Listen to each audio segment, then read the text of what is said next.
Hello students, welcome back to my YouTube channel सेरिश institute. So आज के इस वीडियो में हमें अपना नया चैप्टर स्टार्ट करना है। सो लास्ट मैंने क्लास में आप लोग को जो है चैप्टर 14 कंप्लीट करवा दिया था, ठीक है, एनर्जी कंजर्वेशन। अभी तक हमारे यहाँ तक के सारे चैप्टर कंप्लीट हो चुके हैं। अब हमें यहाँ से स्टार्ट करना है चैप्टर 15, ठीक है, इन्वायरमेंट मैनेजमेंट। फिर 15, 16, 17 तो सेम ही है, लगातार फ्लो में चल रहा है। उसके बाद हमें बीच में 18 छोड़ के 19 वाले चैप्टर करना है, 19, 20, 21, फिर 22, 23 छोड़ करके, क्योंकि वो इसमें आ रहा है आप लोग का TMA वाले उसमें सिलेबस में। तो उसके बाद हमारा आ जाएगा 24, फिर 25 छोड़ के 26 एंड 27, ठीक है। तो ये सारे चैप्टर्स हमें कंप्लीट करना है। अभी हमारा चैप्टर 14 तक का टारगेट कंप्लीट हो चुका है, राइट। चैप्टर 15 से अभी स्टार्ट करते हैं, that is environment management. Okay, यहाँ पे आप लोग के साइट पे आ गई हूँ मैं। एंड जस्ट अ सेकेंड, ये आप लोग का सिलेबस है chapter 4, 5, 6 family resources, energy. Chapter 15 it is environment management, ठीक है।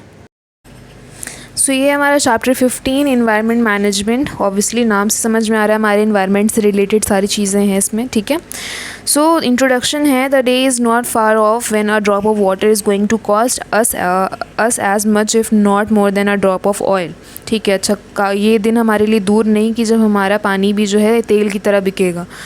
As soon we will have no more forest left to clear, हमारे पास फॉरेस्ट नहीं बचेंगे, ठीक है, जंगल नहीं बचेंगे। Worse still, whatever little land will be left for agriculture, we will have no capacity to grow anything. Alarming, isn't it? और इसके अलावा जो लैंड हमारे लिए हमारे पास बचेगा एग्रीकल्चर के लिए, वो इस लायक नहीं बचेगा कि वहाँ पे कुछ ग्रो हो सके, वहाँ पे कुछ उग सके, ठीक है। तो ये एक तरह से अलार्मिंग थिंग है कि हमें अपने इन्वायरमेंट के बारे में एक्चुअली में सोचना चाहिए कि कितना किस लेवल पे डैमेज हो रहा है कि और हम जो है कहाँ पे पहुँचने वाले हैं, एट दी एंड क्या लेवल होने वाला है हमारे रहने का। तो our environment is going from bad to worse, हमारा इन्वायरमेंट जो है अब बुरे से एकदम डैमेज वर्स्ट लेवल पे जा रहा है। And will soon lose its ability to support life, और जल्दी जो है लाइफ को सपोर्ट करना वो बंद कर देगा, क्योंकि जो लेवल गंदगी का, पॉल्यूशन से लेकर के और पेड़ पौधे काटना और उसके बाद हर जगह हाई राइज बिल्डिंग सब कुछ बनाना उस चक्कर में, तो वो कहीं ना कहीं अपना इन्वायरमेंट एकदम डेड होता जा रहा है। तो वहाँ पे हमारा जीना मुश्किल हो जाएगा obviously. Are you wondering why, हम सोच रहे हैं क्यों? To understand the nature and magnitude of these environmental problems and find remedies for them, we will study environment management in this lesson. तो हम इस चैप्टर में पढ़ेंगे अपने इन्वायरमेंट के बारे में। हमारा पहला टॉपिक है इन्वायरमेंटल डिग्रेडेशन। इन्वायरमेंटल डिग्रेडेशन क्या होता है? What do you mean by environment? Environment क्या है? Environment is our surrounding which include all form of life. Environment हमारे आसपास की सराउंडिंग है जिसमें हर तरह के लोग रहते हैं जो कि लिविंग थिंग्स हैं, जैसे प्लांट्स हैं, एनिमल्स हैं, ठीक है, पेड़ पौधे, जानवर, हम इंसान। और उसके अलावा जो चीज़ें हैं जिससे हमारी लाइफ चल पाती है वो है air, water, land, building, park, vehicles etcetera, ठीक है। तो वो सब जो चीज़ें हैं वो हमारे इन्वायरमेंट का पार्ट हैं। Our environmental is in a dynamic state, it keeps changing every now and then. You would have observed many changes around you, like flood or drought in certain years, new industries, multi-story buildings, new means of transport etc. तो आपने जो है चलते चलते कुछ सालों में जो है एक तरह से अगर आप बचपन से लेकर के अभी तक की अपनी लाइफ देखें तो काफ़ी कुछ जो है चेंज हुआ है अपने मॉडर्न ज़माने के हिसाब से। चाहे अब ऐसे देखा जाए कि हर जगह हाई राइज बिल्डिंग्स बन रही हैं, ठीक है, मल्टीपल स्टोरीज़ वाली, और न्यू इंडस्ट्रीज़ बन रही हैं, नया ट्रांसपोर्ट का सिस्टम सब आ गया है। जैसे पहले मेट्रो नहीं हुआ करती थी, अब मेट्रो है, और भी चीज़ें टेक्नोलॉजी के हिसाब से बढ़ती जा रही हैं, राइट। अब ये चीज़ भी है कि कहीं ना कहीं हमारे नेचर में काफ़ी डिफरेंस आया है, सीजनल चीज़ों में काफ़ी फ़र्क हुआ है। फ्लड आ रहा है, कहीं पे बाढ़ आ रही है, कभी कहीं सूखा पड़ रहा है, ठीक है। If these changes are favorable to life, then the environment is not harmed. However, unfavorable changes leads to degradation of the environment। अब बेसिकली इन्वायरमेंटल डिग्रेडेशन क्या होता है कि ये एक तरह से रेफ़र किया जाता है जो कि अनफेवरेबल चेंजेस होते हैं हमारे सराउंडिंग के, जो फेवर में नहीं होते लेकिन फिर भी हम उसे चेंज कर रहे हैं। जैसे सीधी सी बात, हमारे फॉरेस्ट हम ख़त्म कर रहे हैं ताकि वहाँ पे हम इंडस्ट्रीज़ बना सकें, हम बिल्डिंग्स बना सकें, रेजिडेंशियल एरियाज़ बना सकें, तो हम पूरा वो एरिया साफ़ कर देते हैं, जंगल ख़त्म कर देते हैं। जानवर बेचारे परेशान हो जाते हैं, जहाँ पे वो बचपन से रह रहे हैं, पूरी ज़िंदगी जी रहे हैं, वो पूरा एरिया ख़त्म हो चुका होता है ना, ताकि हम अपने खुद के रहने की जगह बना सकें। उसके अलावा हमारे लिए प्लांट कितने ज़रूरी हैं वो हमें खुद को पता है, हम बचपन से पढ़ते हुए आ रहे हैं। प्लांट्स ऑक्सीजन से लेकर के खाने पीने से लेकर के हर चीज़ के लिए ज़रूरी है, ठीक है। प्लांट्स हमारा पॉल्यूशन कंट्रोल करता है, तो ऑब्वियसली अब ये सब चीज़ें भी ख़त्म हो रही हैं, तो ये एक तरह की अनफेवरेबल चेंजेस हैं जो हम अपने सराउंडिंग में कर रहे हैं, ठीक है, ताकि हम अपने कंफर्ट जोन अच्छे तरीके से रह सकें, बट एक्चुअली में अपने लिए ही हम गड्ढा खोद रहे हैं। डिग्रेडेशन ऑफ जैसे कि एयर, लैंड, वाटर, ये सब चीज़ों का नुकसान हो रहा है। हवा गंदी हो रही है, पॉल्यूटेड हो रही है, लैंड हम ख़त्म कर रहे हैं, पानी भी गंदा हो रहा है, पॉल्यूशन हो रहा है बहुत ज़्यादा, और कहीं ना कहीं वेस्टेज भी बहुत ज़्यादा है। तो ये सब चीज़ें इंक्लूड होती हैं इन्वायरमेंटल डिग्रेडेशन में, ठीक है। इस तरह के नुकसान मतलब for example if we keep throwing garbage in park, सीधी सी बात एग्ज़ाम्पल लेते हैं, अगर हम पार्क में जो है कचरा फेंकते हैं, कूड़ा फेंकते हैं, after some time there will be a large heap of garbage and the place will start smelling. तो सीधी सी बात है, अगर सामने हमारे सोसाइटी में पार्क है, वहाँ पे हम अपना कूड़ा घर का फेंके जा रहे हैं, और हम ही नहीं, हमारे आसपास जितने लोग रह रहे हैं हर कोई जाके वहाँ पे कूड़ा फेंक रहा है। वो कहने को तो पार्क है, अभी तक अच्छा लग रहा है, लेकिन अगर हम यही करते करते पूरा महीना 2 महीना हमने यही सेम प्रोसेस करा, तो एक टाइम के बाद वो उस पार्क में जो है कचरा भर जाएगा, कूड़े का पहाड़ बन जाएगा, और वहाँ से स्मेल आना स्टार्ट हो जाएगी, जो कि 24/7 हर किसी के घर में स्मेल रहेगी, ठीक है। तो moreover it will also become a breeding ground for pests like rats, flies, mosquitoes etcetera. Obviously अब गंदगी है तो उस तरह के चीज़ें भी वहाँ पे क्रिएट होंगी, जैसे मच्छर होंगे, चूहे होंगे, ठीक है, मक्खियाँ होंगी, और उसी हिसाब से चील भी, मतलब जो है ईगल्स आ जाती हैं वहाँ पे, वो बहुत ज़्यादा पॉल्यूटेड एरिया बन जाएगा बेसिकली। तो such an undesirable change is referred to as degradation. तो वो इस तरह के चेंजेस शुरुआत किसने करी? हम इंसानों ने।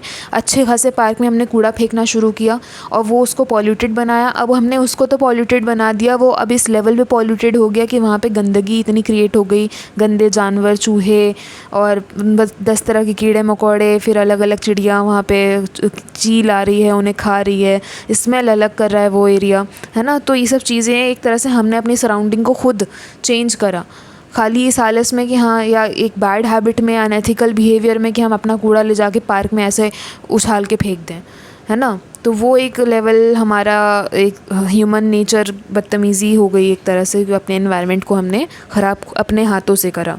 You can observe such environmental degradation not only on land but also in water and air. और ये जो हरकतें हैं और ये जो चीज़ें हैं, ये खाली लैंड में नहीं है, ये हम पानी में भी करते हैं। पानी में कूड़ा फेंकना, ठीक है, गंदगी डालना, साफ़ नदी है उसमें कुछ फेंक दिया, या हवा है तो इतने व्हीकल्स हैं, या दिवाली के टाइम पे पटाखे इस लेवल पे हम फोड़ते हैं कि अगले 2-3 दिन या पूरे महीने इतना पॉल्यूटेड एरिया, हवा में सांस लेना बहुत मुश्किल हो जाता है ना।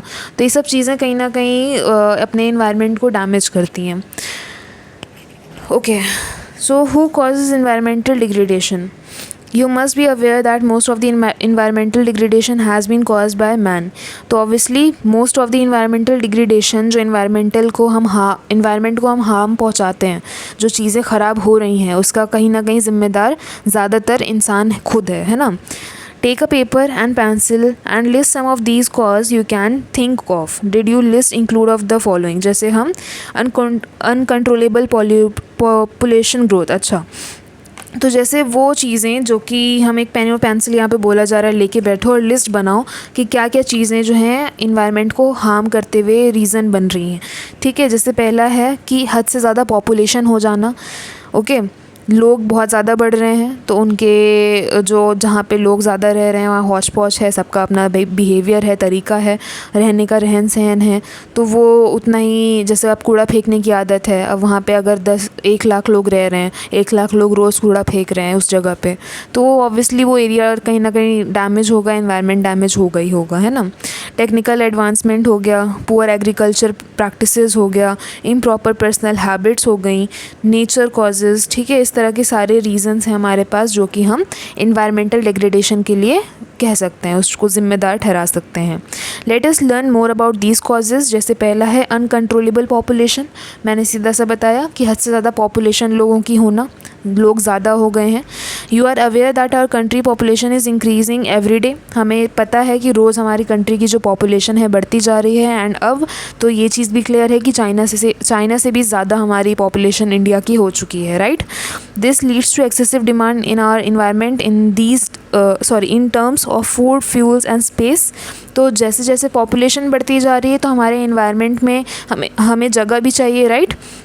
लोग दिन पे दिन बढ़ते जा रहे हैं तो उसी हिसाब से डिमांड भी बढ़ रही है। अब जितने लोग बढ़ेंगे उनको खाना भी चाहिए, उन्हें फ्यूल्स भी चाहिए, गाड़ी भी चाहिए, गाड़ी चला रहे हैं तो पेट्रोल डलवाना है, सीएनजी डलवानी है, ठीक है। अब पैदा हुए हैं तो ऑब्वियसली यहीं पे रहेंगे, है ना, और उनको स्पेस भी चाहिए, फिर अलग फ्लैट चाहिए, ज़मीन चाहिए, घर बनवाना है, तो उसके लिए फिर हमें अपना इन्वायरमेंट को कहीं ना कहीं क्लियर करना पड़ेगा, फॉरेस्ट को हटाना पड़ेगा, जंगल को साफ़ करना पड़ेगा, वहाँ पे अपना हम घर बनाएंगे। तो इस तरह से कहीं ना कहीं इन्वायरमेंट हमारा डैमेज हो रहा होता है। More people means more demand for employment. अब ज़्यादा लोग हैं तो रोज़गार भी ज़्यादा चाहिए। As a result more industries, dam, roads and railway tracks are being constructed. अब उसका रिज़ल्ट क्या निकलता है, अब इतने सारे लोगों को कहाँ तक हम जॉब देंगे, तो उस हिसाब से फिर इंडस्ट्रीज़ बन रही होती हैं, कंपनीज़ बन रही होती हैं, सड़कें बन रही होती हैं, रेलवे ट्रैक्स, सब कुछ उसी हिसाब से बनता है जिस तरह से लोगों की पॉपुलेशन बढ़ रही होती है ना, ताकि उनको रोज़गार भी मिल सके, वो लोग अपनी सर्विसेज यूज़ कर सकें। This has led to industrialisation and urbanisation, growth for of slum, reduced forest cover and unhygienic living conditions of these all these are affecting our environment, leading to these degradation। ठीक है, तो इस तरह की सारी चीज़ें जो है हमारा कहीं ना कहीं रीज़न बन रहा है हमारे इन्वायरमेंट को डैमेज करने का। ये अनकंट्रोलेबल पॉपुलेशन ग्रोथ का रीज़न है। तो यहाँ पे दिखाया गया है कि जैसे अनकंट्रोलेबल पॉपुलेशन है, वो हमारी डिमांड्स बढ़ रही हैं। अब हमें और फूड, फ्यूल, स्पेस चाहिए, मोर एम्प्लॉयमेंट चाहिए, रोज़गार चाहिए, ठीक है, रहने के लिए, जीने के लिए। डिमांड कॉज क्या हो रहा है, उसकी डिमांड बढ़ जाने की वजह से जो है हमारे इंडस्ट्रियलाइजेशन, अर्बनाइजेशन, ठीक है, डिफॉरेस्टेशन, कंस्ट्रक्शन और इन्वायरमेंटल डिग्रेडेशन उसकी वजह से हो रहा है। तो आई होप यहाँ तक क्लियर हो गया होगा, ठीक है। You can play a role in controlling the population and its consequent ill effect by delaying the birth of the first child by a couple, or yearly deciding not to get married before the legal age, 18 years girl और 21 years boys, ठीक है। तो एक तरह से ये सब चीज़ें हम पॉपुलेशन को कैसे कंट्रोल में कर सकते हैं कि एक तो हम बच्चे ज़्यादा ना पैदा करें, हमारा जो टारगेट है 1 या 2 बच्चों से ज़्यादा का नहीं होना चाहिए। दूसरा, जो लीगली एज है शादी की वही रहनी चाहिए, जैसे 18 की जो है लड़की और 21 का लड़का, ठीक है, उसका उतना या उससे ऊपर होना चाहिए। तो ये सब चीज़ों के थ्रू जो है हम कहीं ना कहीं अपना, अगर हम मेंटली अपने आप को उसके हिसाब से ढालें तो पॉपुलेशन जो ग्रोथ है उसे कंट्रोल किया जा सकता है, ठीक है। फिर उसके बाद नेक्स्ट पार्ट आता है टेक्निकल एडवांसमेंट। तो मैं ये आप लोग को जो है नेक्स्ट पार्ट से बताऊंगी। यहाँ तक आप लोग अच्छे तरीके से पढ़ लीजिएगा, नोट्स बना लीजिए। कहीं पे कुछ डाउट होता है तो मुझसे पूछ लीजिएगा कमेंट सेक्शन में, मैं बता दूंगी आप लोगों को, ठीक है। और जहाँ तक रही इंपॉर्टेंट क्वेश्चंस की बात, तो मैं उस पर वर्क कर रही हूँ। आप लोग के एग्ज़ाम टाइम के उस पर जो है मैं इंपॉर्टेंट क्वेश्चन की वीडियो डालूँगी, तो आप लोग वो ज़रूर से देख लीजिएगा ताकि आप लोग अपने एग्ज़ाम की प्रिपरेशन अच्छे तरीके से कर सकें, ठीक है। मिलते हैं नेक्स्ट पार्ट में। ये वाला नेक्स्ट पार्ट से मैं आप लोगों को टेक्निकल एडवांसमेंट का टॉपिक स्टार्ट करवाऊंगी एंड आई होप आप लोग को अच्छे तरीके से समझ में आ गया होगा। और अगर आप लोग मेरे चैनल पे न्यू हैं तो प्लीज़ चैनल के साथ जुड़ जाइए, चैनल को सब्सक्राइब कर लीजिए एंड सब्सक्राइब बटन के बगल में ही बेल आइकन है तो उसे ज़रूर से क्लिक कर लीजिएगा, ताकि जब मैं वीडियोज़ डालूँ तो आप तक जो है मेरी वीडियोज़ की नोटिफिकेशन पहुँच जाए। वीडियो पसंद आया हो तो प्लीज़ लाइक करिएगा और भी बच्चों के साथ शेयर करिएगा। मिलते हैं नेक्स्ट पार्ट में, तब तक के लिए stay safe, stay healthy and thanks for watching.